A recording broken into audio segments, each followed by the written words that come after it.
Kamu saat ini sedang terjebak dalam dilema hidupmu.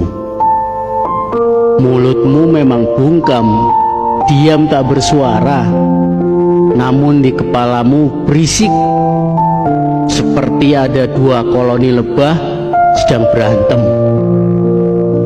Fisikmu memang aman, tapi mentalmu sedang nyungsep. Jika bukan karena sayangnya Allah, mungkin kamu sudah sinting.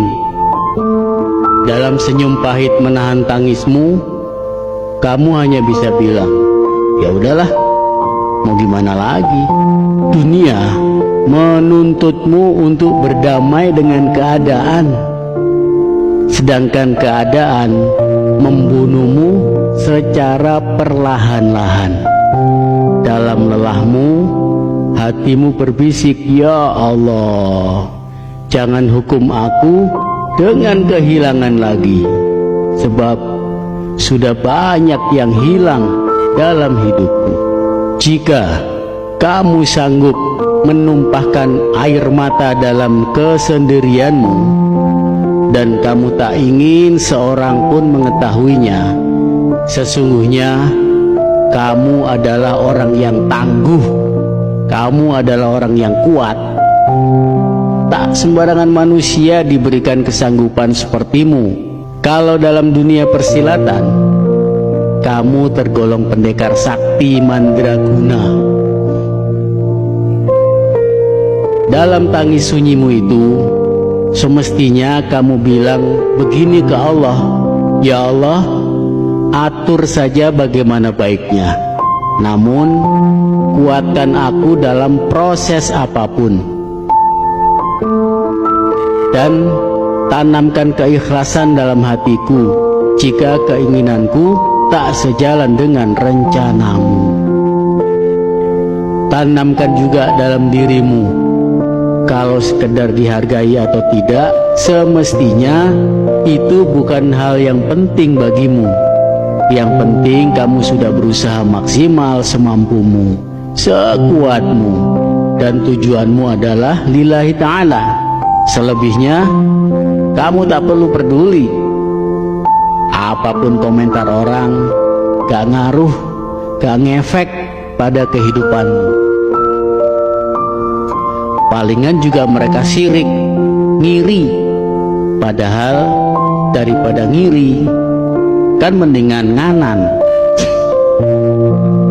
Jika yang ada di depan membuatmu ngeri, yang ada di belakang membuatmu terluka, maka lihatlah ke atas. Allah tak pernah gagal dalam menolong hambanya. Bahkan Allah gembira. Kalau Allah gembira, kamu bukan diberikan kesenangan-kesenangan, tapi justru diberikan ujian agar kamu lebih mendekat padanya. Intinya, kamu harus punya karakter tahan banting. Jangan sampai kalah sama tikus. Iya, tikus. Tikus-tikus itu pernah diuji coba oleh Dr. Kurt Richter dari Harvard University. Tikus-tikus itu diletakkan di dalam kolam untuk menguji seberapa lama mereka bisa bertahan di air. Rata-rata karena kelelahan mereka akan tenggelam setelah 15 menit.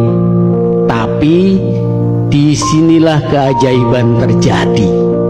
Sebelum semua tikusnya tenggelam, para peneliti turun tangan. Mereka mengeluarkan tikus-tikus itu dari air, mengeringkan mereka, lalu membiarkan tikus-tikus itu beristirahat selama beberapa menit. Kemudian menempatkan kembali ke kolam untuk babak kedua. Kira-kira menurutmu para tikus itu bisa tahan berapa lama? Tikus-tikus yang sudah diambang kelelahan bertahan pada upaya kedua mereka.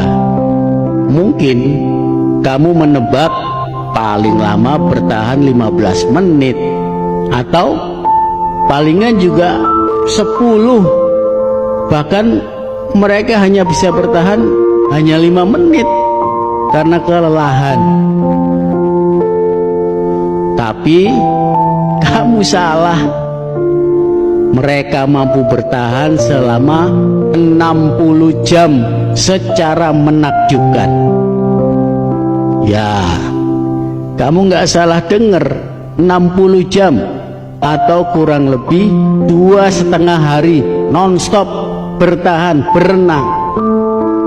Makhluk kecil itu memaksa tubuh mereka jauh melampaui batas yang mereka rasakan, karena mereka yakin pada akhirnya mereka akan diselamatkan. Mereka punya alasan untuk tetap terus berenang. Jika alasan yang kuat sanggup membuat tikus yang kelelahan untuk berenang selama 60 jam, apa alasan yang kuat bagi dirimu untuk berjuang? Kenapa kamu ada di dunia ini?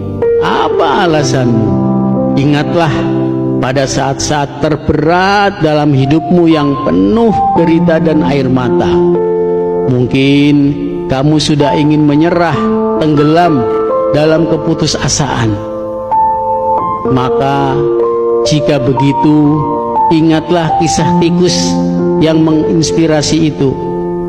Yakinkan pada dirimu, pada mimpimu, dan kemampuanmu untuk mengatasi berbagai rintangan.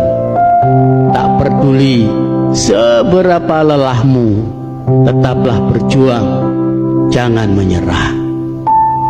Tekad dan keyakinan dirimu dapat membawamu pada kebaikan lebih jauh lagi, bahkan lebih jauh dari yang pernah kamu bayangkan. Semoga Allah Subhanahu wa Ta'ala membersamaimu, menguatkan hati dan mentalmu hingga masuk ke dalam surganya. Wallahu a'lam bishawab. Assalamualaikum.